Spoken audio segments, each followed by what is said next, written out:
Salut les amis, bienvenue pour une... Ouais, je sais, j'ai un nouveau pull. Il est beau, hein? Super joli, Solideo Gloria. Je l'ai eu sur la boutique Solideo Gloria, tu peux chercher sur Google ce que ça veut dire. Je l'ai eu sur la boutique Tout pour sa gloire, toutpoursagloire.com. Voilà, je mets le lien dans la description de la vidéo. J'ai aucun bénéfice sur ce que tu achètes, mais voilà, c'est super stylé. Tu peux t'acheter un petit pull ou un petit t-shirt, ça sera cool. Ok, sinon, on parle dans cette nouvelle vidéo de la foi aujourd'hui. Alors, c'est un sujet super large, mais on va en parler quand même. Ouais, c'est un peu nul ça. C'est super large, mais on va en parler quand même.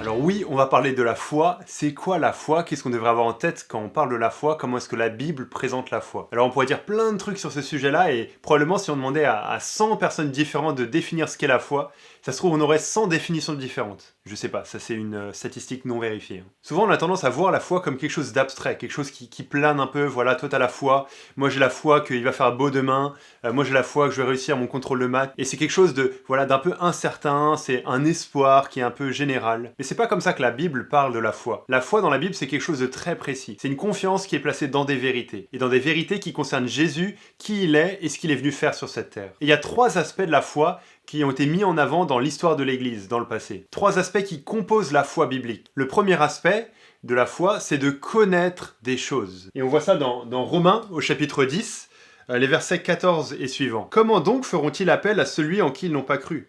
Et comment croiront-ils en celui dont ils n'ont pas entendu parler?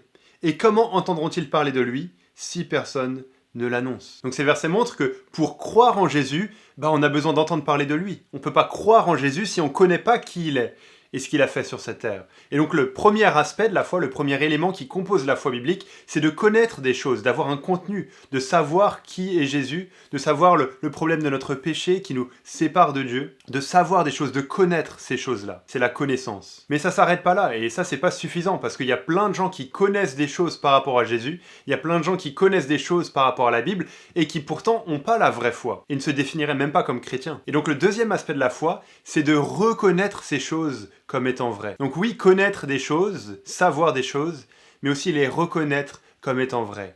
Dire mais oui, je crois que c'est réel, ce que la Bible enseigne est vrai, que je suis pécheur, que je suis séparé de Dieu, que je mérite un jugement de sa part. Oui, je reconnais que c'est vrai que Jésus est venu sur cette terre, qu'il a vécu une vie parfaite à ma place, qu'il est mort sur la croix à ma place, qu'il a pris le jugement que je méritais, et qu'il est mort et ressuscité, et qu'en croyant en lui, je peux être en bonne relation avec Dieu. Non seulement je sais ces choses, j'entends ces choses, mais je crois que c'est vrai. Je crois que c'est la réalité. Je crois qu'il y a un seul moyen pour accéder à Dieu, c'est au travers de Jésus. Ça, c'est le deuxième aspect de la foi. Mais là, on pourrait dire, c'est toujours pas suffisant, parce qu'il y a des gens qui connaissent des choses par rapport à Jésus, qui reconnaissent que c'est vrai, et pourtant qui changent pas, qui n'ont pas la vraie foi, qui n'ont pas la foi qui sauve. Et là on peut penser à un passage dans Jacques 2, au verset 19, où Jacques dit « Tu crois qu'il y a un seul Dieu? Tu fais bien.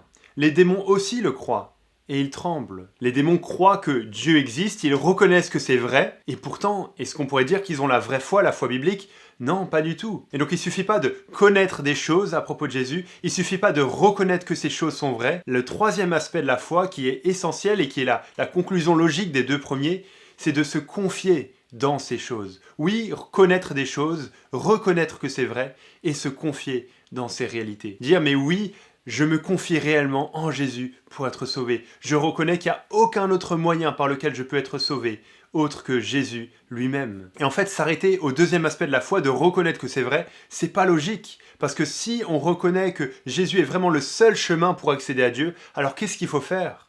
Il faut prendre ce chemin. Il faut aller de l'avant. Il faut placer sa foi réellement en Jésus. Se confier en lui. Et j'aimerais illustrer ça avec une petite image. J'avais aussi entendu ça de quelqu'un, je sais plus qui, donc si c'est toi qui regardes cette vidéo, merci pour l'illustration. J'ai déjà donné cette illustration dans d'autres contextes, donc désolé si tu l'as déjà entendu. Mais avec l'image de la chaise. Ok, alors j'ai dézoomé un peu pour que tu puisses voir la chaise qui est ici, que je vais utiliser pour l'illustration. Oui, c'est un peu le bazar ici, mais fais pas attention à ça, regarde juste la chaise. Donc on va essayer d'appliquer les trois aspects de la foi à la foi que je peux placer dans la chaise, dans un sens. Ok, donc non seulement, on a dit connaître, reconnaître et faire confiance. Je peux connaître que cette chaise peut tenir mon poids. On m'a dit ça. Quelqu'un m'a dit, mais Benjamin, quand tu t'assois sur une chaise, cette chaise-là, elle est solide et si tu t'assois, elle va pas casser. Ok, c'est super, je connais que c'est le cas. Mais c'est pas suffisant. Maintenant, le deuxième aspect de la foi, qu'est-ce que je dois faire? Je dois reconnaître que c'est vrai pour moi, je dois croire cela. Dire, ah oui, c'est vrai. je crois que cette chaise peut soutenir mon poids. Je pourrais être incrédule et dire non mais t'es sûr mec, franchement, vu comme je suis musclé et costaud, je suis pas sûr que cette chaise va tenir mon poids. Ça c'était une petite note d'humour. Et donc je pourrais douter de ça et pas reconnaître que c'est vrai. Mais le deuxième aspect de la foi, c'est dire je reconnais que c'est vrai que si je m'assois sur cette chaise, elle va tenir mon poids. Et c'est là qu'on arrive au moment crucial, parce que là, c'est pas suffisant de s'arrêter à la première étape ou à la deuxième étape, parce que je suis toujours à côté de la chaise. Je me suis pas assis à côté de la chaise. Si je dis ouais, je reconnais que c'est vrai, la chaise peut tenir mon poids, mais que je reste comme ça, à côté de la chaise, pendant plusieurs heures, alors qu'on mange à table, bah je serais pas en train d'avoir la foi. Non, le troisième aspect de la foi, c'est quoi? C'est de se dire, mais je crois que cette chaise peut tenir mon poids, je reconnais que c'est vrai, et je fais confiance. Et je m'assois sur la chaise. Et là, quand je suis assis sur la chaise, bah je place vraiment ma foi, je fais le pas d'aller et de m'asseoir sur la chaise. Et c'est la même chose par rapport à Jésus, c'est pas suffisant de croire que Jésus existe, de reconnaître que c'est vrai.